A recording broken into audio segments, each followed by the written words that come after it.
नमस्कार, स्वागत है आपका मार्केट अड्डा वीकेंड स्पेशल में। आज का नाम हमने रखा है मेरा बाजार कलाकार, है ना। बाजार एकदम कलाकार है मेरा, क्योंकि उसको पिछले हमने वीक जो शो किया उसका नाम था बाजार चिंता मुक्त।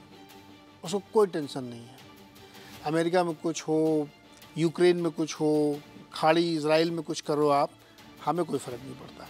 तो आज हमने कहा लिखा है हमारा बाजार कलाकार है, आर्टिस्ट मार्केट है, हर चीज़ को अपने एंगल से देखता है, डाइजेस्ट कर लेता है और जो कंसर्न्स हैं उनको थोड़ा आगे पोस्टपोन कर देता है। आगे देखेंगे अनप्रेडिक्टेबल रहते हैं, वैसे ही अनप्रेडिक्टेबल मार्केट में अनप्रेडिक्टेबल। तो ऐसा गजब का मार्केट है। और इस मार्केट में दो तीन चीज़ें इस हफ्ते जो हुई हैं उस पर हम लोग बातचीत करेंगे। वो बहुत ज़्यादा आपने भी सुनी होंगी, आपके मन में भी सवाल होंगे। एक तो ये हुआ कि अब ये मतलब बार बार प्रूव हो रहा है, इस बार फिर हुआ कि रिटेल की तरफ से बहुत पैसा मार्केट में आ रहा है, चाहे वो एसआईपी के ज़रिए देखिए या डायरेक्ट में आप देखिए, तो बहुत गजब पैसा लगाया है। और लास्ट कितने 6-7 महीने जो इस साल के हुए हैं और मंथली देखिए, कोई भी देखिए, तो रिटेल के दम पे बाज़ार चल रहा है, इसमें कोई शक नहीं है। लेकिन क्यों चल रहा है, ये वाली क्वेरी समझने की है। दूसरा ये कि इस वक्त प्रोमोटर्स और प्राइवेट इक्विटी फंड्स दबा के बेच रहे हैं। उसका फिगर आप अभी देखेंगे शो के दौरान तो आपको आश्चर्य होगा, बाप रे इतना बेच डाला इन्होंने। और मार्केट में कोई फ़र्क नहीं है, एक झटके में 5,000 करोड़ की डील खप जाती है, विंडो में चली जाती है। हालांकि एक आध उसमें चोरी हुई है, थोड़ी बहुत लीकेज हो गया था, लेकिन सारा माल खप जा रहा है। तीसरा एक पॉइंट ये है कि गाड़ियों की जो बिक्री है ना, वो पता नहीं हो रही कि नहीं हो रही, लेकिन डीलर परेशान है। डीलर के यहाँ 72 से 75 दिन की इन्वेंट्री क्रिएट हो गई है, 72-73 हज़ार करोड़ रुपए का उनका माल खड़ा, और वो बहुत परेशान है। फाडा का जो डेटा है, वो फाडा से हमने बात भी की, तो वो लोग कह रहे हैं कि मुझे समझ में नहीं आ रहा, ये इन्वेंट्री जनरली 30 दिन की होती थी, अब 70-72 दिन की, थोड़ी सी उनके लिए प्रॉब्लम हो रही है। तो इन्हीं तीन पहलुओं को समझने की कोशिश करते हैं मार्केट कॉन्टेक्स्ट में। और हमारे साथ जो मेहमान है अभय जी को आप देख ही रहे हैं, आज एकदम स्पोर्टी लुक में लग रहा था, सीधे वहीं से चले आपने मौका ही नहीं दिया तैयार होने का। मार्केट किसी को मौका नहीं दे रहा है, कलाकार, हाँ बिल्कुल मार्केट कलाकार है। और अभिषेक अग्रवाल जी हमारे साथ हैं, आप जानते हैं इनको रॉकस्टार कैपिटल के। इसके साथ संजय सिन्हा सर हैं, सिट्रस एडवाइजर के फाउंडर, और मनीष डांगी जी मैक्रो मोज़ेक के फाउंडर। आप सबका सर बहुत बहुत स्वागत है। और ये जो 3 प्रश्न हमने किए, एक एक करके लेंगे इनको। पहले तो ये जो मार्केट है ना, ये कलाकारी जो कर रहा है, ये क्या है कलाकारी, आपको समझ में आ रही है? आई थिंक पिछले 4.5 साल से हमने देखा, कोविड के बाद से भी, कि एक मार्केट में बड़ा स्ट्रॉन्ग बायस है ऊपर जाने का, तेजी की तरफ का। मतलब नीचे जाने का मूड ही नहीं है मार्केट का। और जो भी डेटा भी आता है, जो नेगेटिव न्यूज़ भी आती है इलेक्शंस की, या उसके बाद बजट की, टैक्स जो बढ़ाया, वो सब मार्केट बहुत जल्दी एब्जॉर्ब कर लेता है और फिर वापस ऊपर चला जाता है। और आई थिंक इसका जितना मेरा एनालिसिस है नीरज जी, वो यही है कि जो लिक्विडिटी आ रही है डोमेस्टिक इन्वेस्टर्स की, मैं जजमेंटल नहीं हूँ उस बारे में कि वो गलत है या सही है। मैं ये कह रहा हूँ कि वो जो है वो ड्राइव कर रही है। और एक दूसरा बड़ा पॉइंट ये भी है कि काफ़ी सारी लिक्विडिटी जो मार्केट में आना चाहती है वो अभी भी साइडलाइंस पे है, वो कैश है। तो म्यूचुअल फंड्स के बाद जो हमने एनालिसिस किया, इस समय इंडियन म्यूचुअल फंड्स के पास कम से कम 1 लाख रुपए का कैश है जो वो इन्वेस्ट आना है। फिर हमने एक एनालिसिस किया कि जो पीएमएस हैं, AIF कैट 3 फंड्स हैं जो पब्लिक मार्केट में इन्वेस्ट करते हैं, बड़े फैमिली ऑफिसेज हैं जिनकी पोजीशन वालों में, तो 70 से 80 हज़ार करोड़ का उनका कैश है जो अभी मार्केट में आना चाहता है। तो आप ये सोचिए कि लेटर, और इसमें जो इंश्योरेंस कंपनीज हैं उनको तो जाने ही दीजिए, क्योंकि उनको भी इन्वेस्ट करना है, LIC, GIC, जो बड़ी तो 2-2.5 लाख करोड़ का कैश जो डोमेस्टिक लिक्विडिटी है वो अभी भी डिप्लॉय होना चाहती है मार्केट में। और यही है कि मार्केट को गिरने नहीं दे रहा। डेटा डिटेरिएट हो रहा है, हम बाद में बात करेंगे, आपने जैसे कहा ऑटो की, पर मार्केट इस समय डोमेस्टिक फ्लोज की वजह से इन सब चिंताओं को कंप्लीटली इग्नोर कर रहा है। और अब ये कहना बड़ा मुश्किल है कि ये रबर बैंड जो है ये कब तक खींचेगा। देखिए, सिर्फ आप नहीं कह रहे हैं, RBI गवर्नर की भी चिंता है, फूड इन्फ्लेशन बहुत ज़्यादा है। अब फाइनेंस मिनिस्ट्री की आज रिपोर्ट आई है कि कंजम्पशन वीक है। कंजम्पशन वीक है, गाड़ियाँ मतलब अर्बन में तो कम दिख ही रही, हम लोगों की ग्लट क्रिएट हो रहा है। अरे बढ़ गया आपका कैपिटल गेंस, कोई फ़र्क पड़ा क्या? मुझे तो रिदम देसाई की बात याद आती है, जब वो डिमोनेटाइजेशन हुआ था तो हम लोगों ने उनसे इंस्टेंट रिएक्शन पूछा, उन्होंने बोला कि नवंबर में हुआ था, वो बोला जनवरी में कोई बात नहीं करेगा इसकी।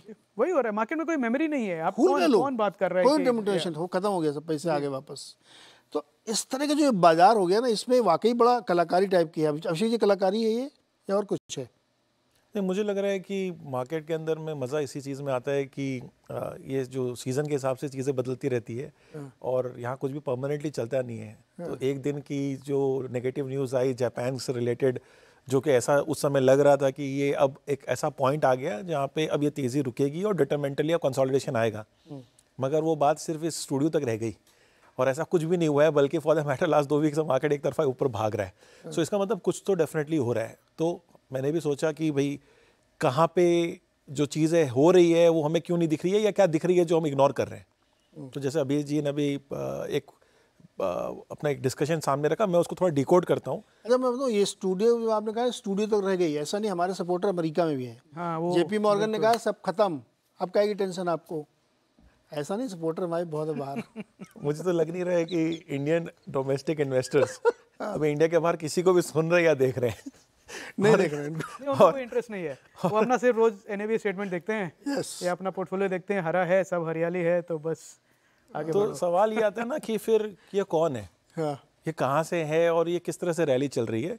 तो कुछ डेटा को मैं थोड़ा दर्शकों के लिए डिकोड करना चाहूँगा, तो थोड़ा समझ में आएगा कि जब हम बार बार कह रहे हैं कि रिटेल रैली है, तो ये रैली कहाँ से आ रही है। 2013 में इंडिया का जो टोटल यूनिक अकाउंट था जो इंडिया में इन्वेस्ट करता है स्टॉक मार्केट में, वो 1.3 करोड़ थे। 2020 जब कोविड शुरू नहीं हुआ था तब ये नंबर 3 करोड़ था। तो आप 1.3 से 3 करोड़ आपने 7 साल में किया है। 2024 में ये नंबर 10 करोड़ है, 3x।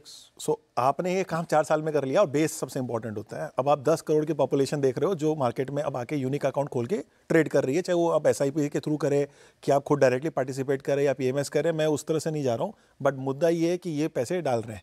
सो सबसे पहले तो ये इंपॉर्टेंट हो गया कि आप 1 करोड़ से 10 करोड़ की है। तो इससे पहले की जितनी भी तेज़ी आई थी मार्केट में, बिफोर कोई भी बुल रन की बात करें, उस बुल रन के अंदर में हमेशा ये होता था FIs बाई कर रहे हैं, एंड उस बाइंग की वजह से मार्केट चलता जा रहा था, और जब भी FI सेलिंग में आते थे तो मार्केट बहुत ज़्यादा ही करेक्ट कर जाता था। हर बुल रन आप पहले का निकाल के देखेंगे, आपको ये ट्रेंड दिखेगा, बट इस बार ऐसा नहीं हुआ। For the simple reason this factor कि अब आपके पास डोमेस्टिक इन्वेस्टर्स हैं जिनको कॉन्फिडेंस अपनी इकोनॉमी पे अब आ गया, एंड वो अब खुल के पैसे भी लगा रहे हैं। दूसरा पॉइंट है कि फिर ये DI को भी रिप्रेजेंट करते हैं। तो फिर DI क्या कर रहा है? DI जो है, तो पहले FI को ले लेते हैं कि FI की ओनरशिप NSE लिस्टेड कंपनी की, टोटल ओनरशिप की मैं अगर वेटेज निकालूं तो वो 17.4% है as on date. Interesting data ये है कि ये 12 ईयर लो है। मतलब FI हमारे आज के मार्केट की जो डोमिनेंस में 12 साल पहले जो उसका नंबर था, उसका 12 ईयर का ये लोएस्ट पॉइंट ऑफ टाइम है, और हमारा मार्केट ऑल टाइम हाई पे ट्रेड कर रहा है। इसका मतलब FI चाहे कैसा भी सोच रहा हो हमारे मार्केट के बारे में, हमारे डोमेस्टिक इन्वेस्टर्स की वजह से ये जो तेज़ी है वो मेंटेन हो रही है। तो अब DI कहाँ है? DI अभी एज ऑन डेट 16.2% पे है। There is only a 1% differential between FI and DI in terms of the weightage, and it seems कि जिस तरह की अभी हमारी SIP चल रही है, हम इस साल FI को क्रॉस करेंगे ओनरशिप में। That means our institutional investors would have a much better weightage to the NSE listed companies. I think so ये बहुत बड़ा, पहली बात है, पॉजिटिव है, और ये बहुत बड़ा चेंज भी है। क्वांटम में ले लेते हैं, बिकॉज क्वांटम भी इंपॉर्टेंट है, पैसे से ही पूरा मार्केट चलता है।